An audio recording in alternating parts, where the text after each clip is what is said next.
This thing has gotten the shit kicked out of it. This thing has also gotten used and abused. 320,000 miles, beaten every day. And this thing is no different. But how has it held up so far?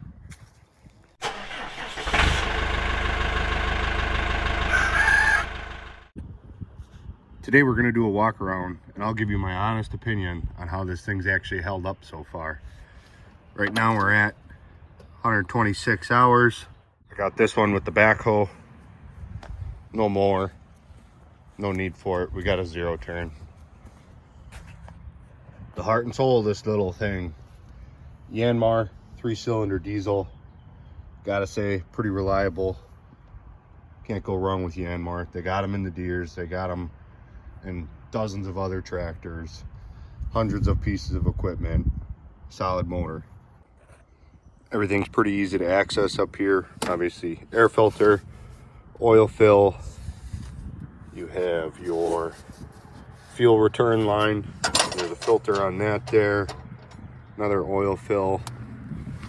Just below you got your oil filter, your dipstick, and your fuel filter right up here.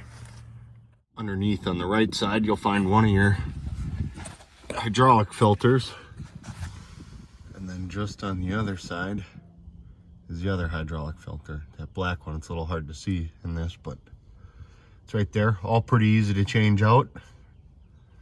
No problems with anything hitting it so far, so that's good. So obviously fuel fill up top. On the platform you have throttle, forward and reverse. These have a tendency of falling off. Whatever, not that big of a deal. Loader stick, 2-wheel drive, 4-wheel drive, your 3-point. High, medium, and low gear selector. I'm mostly in medium, sometimes low, almost never in high. The high you'll go fast, but you won't make it up any hills or anything. Low, if I'm doing a lot of dirt work, I'll stick her in low, pushing hard, working it real hard. Low's where it's at. Otherwise, most of the time, just medium. Rear PTO, mid PTO. I don't have anything for the mid PTO, just use the rear. You got your parking brake here, all your hazards and turns over here. Feature I like is the left and right brake disconnect. Comes in handy when turning in winter, when pushing snow. This is for your steering wheel adjustment. Adjust it up and down however you need. This is your rear diff lock. Push that and it'll lock both tires when you're moving. Make sure you got both of them spinning. This has got adjustable armrests. You just spin this little thing and it'll adjust it up and down. Seat belt, which I don't use. Fold your seat down, up. This will spin the seat around. I don't know if I can do this with one hand. Turns out I can't.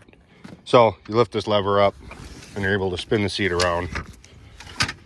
Good for the backhoe. Keeps it compact. You don't have to have an extra seat back there. I like that, but what I don't like is these are infamous for getting the wobble seat. There's a little weld down there that breaks, and then this thing, kind of see it back there, gets super wobbly. Makes it feel way less secure than it is. Very common on these. All your grease points are nice and easy access all around. Calls for every 10 hours of use to grease.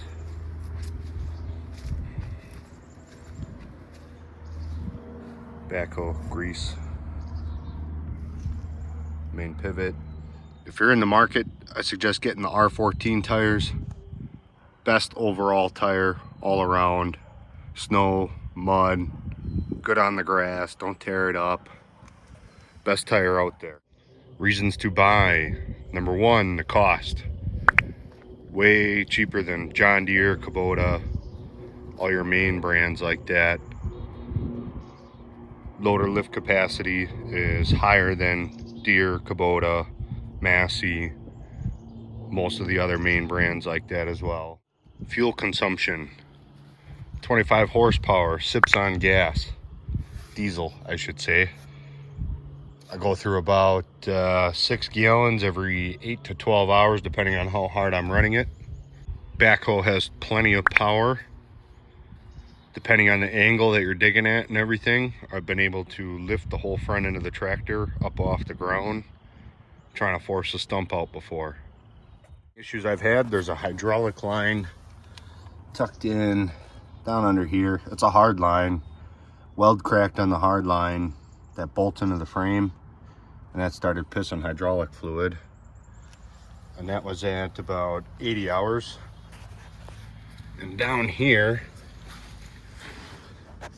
there's a, see this casting, this cracked on me at 12 hours.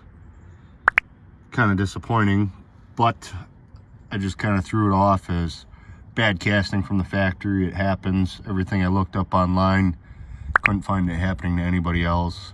Ever since then, no problems. Gotta say it's held up pretty good.